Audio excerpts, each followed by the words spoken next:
நெல்லை மாவட்டம் சீவலப்பேரி தோணித்துறை பகுதியில் உள்ள சுடுகாட்டில் ஒரு ஆண் சடலம் கிடப்பதாக போலீசாருக்கு தகவல் வந்திருக்கிறது.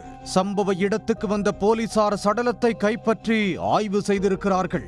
கடுமையாக தாக்கியதற்கான இரத்த காயங்கள் இருந்துள்ளன.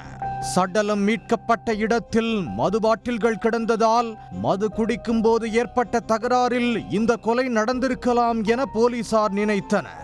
முதற்கட்ட விசாரணையில் சடலமாக மீட்கப்பட்டது மார்டின் என்றும் அவர் முதலூர் கிராமத்தைச் சேர்ந்தவர் என்றும் தெரிய வந்திருக்கிறது. 40 வயதான மார்டினுக்கு திருமணமாகி 2 பிள்ளைகள் உள்ளனர். கார்களை வாங்கி விற்பனை செய்யும் தொழில் செய்து வந்திருக்கிறார். வேலை விஷயமாக மார்டின் அடிக்கடி வெளியே செல்வது வழக்கம். சம்பவத்தன்று அப்படி வெளியே சென்றவர்தான் அடுத்த நாள் சடலமாக மீட்கப்பட்டிருக்கிறார்.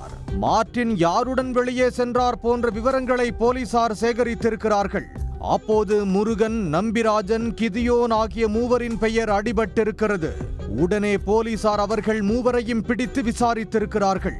மார்டின் தங்களுடைய நண்பர் என்றும் மது குடிக்கும் போது ஏற்பட்ட தகராறில் அவரை அடித்து கொன்றுவிட்டதாகவும் மூவரும் கூறியிருக்கிறார்கள். தொடர்ந்து நடந்த விசாரணையில் அவர்கள் மூவரும் வெவ்வேறு ஊரைச் சேர்ந்தவர்கள் என்றும் மார்டினோடு எந்த விதத்திலும் அவர்களுக்கு தொடர்பு இல்லை என்பதையும் போலீசார் கண்டுபிடித்திருக்கிறார்கள்.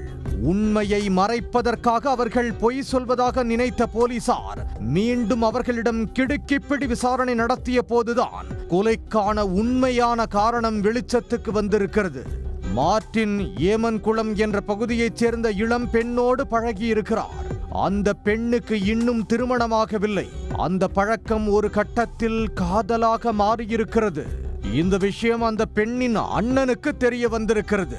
அவர் மார்டினை சந்தித்து தனது தங்கையோடு பழக வேண்டாம் என கண்டித்திருக்கிறார். ஆனால் மார்டினோ அந்த கண்டிப்பை கண்டுகொண்டதாக தெரியவில்லை. மீண்டும் அந்த பெண்ணோடு தனது பழக்கத்தை தொடர்ந்ததாக சொல்லப்படுகிறது.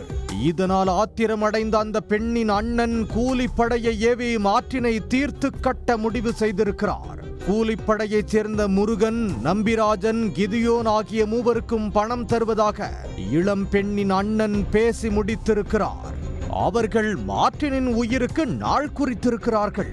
சம்பவத்தன்று மார்டினை தொடர்பு கொண்ட மூவரும் கார் வாங்க வேண்டும் என அவரை தனியே வரவழைத்திருக்கிறார்கள். தனக்கு நடக்கப் போகும் ஆபத்தை உணராத மார்டின் கொலையாளிகள் அழைத்த இடத்துக்கு சென்றதும் காருக்குள் வைத்தே அவரை சரமாரியாக தாக்கியிருக்கிறார்கள். வசமாக சிக்கிக் கொண்டதால் மார்டினால் தப்பித்து செல்ல முடியவில்லை. தாக்குதலில் படுகாயமடைந்த மார்டின் காரிலேயே துடிதுடித்து உயிரிழந்திருக்கிறார். பிறகு சடலத்தை தோணித்துறை பகுதியில் உள்ள சுடுகாட்டில் கொண்டு வந்து வீசிவிட்டு மது குடிக்கும் போது ஏற்பட்ட தகராறில் அடித்து கொன்றதைப் போல பாட்டில்களை வைத்து சித்தரித்திருக்கிறார்கள். போலீசாரிடம் சிக்கிய பிறகும் கூலிப்படையினர் காதல் விவகாரத்தை வெளியே சொன்னால் அந்த பெண்ணின் பெயர் கெட்டு போய்விடும் என்பதற்காக மது போதையில் நடந்த கொலை என்றே சமாளிக்க முயன்றுள்ளனர்.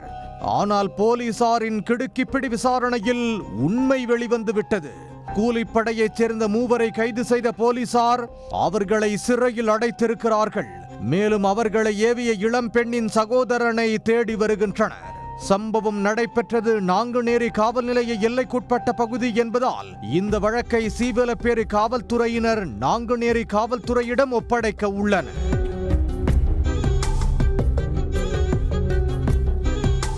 உடனுக்குடன் செய்திகளை தெரிந்து கொள்ள சன் நியூஸ் பெல் ஐகானை கிளிக் பண்ணுங்க.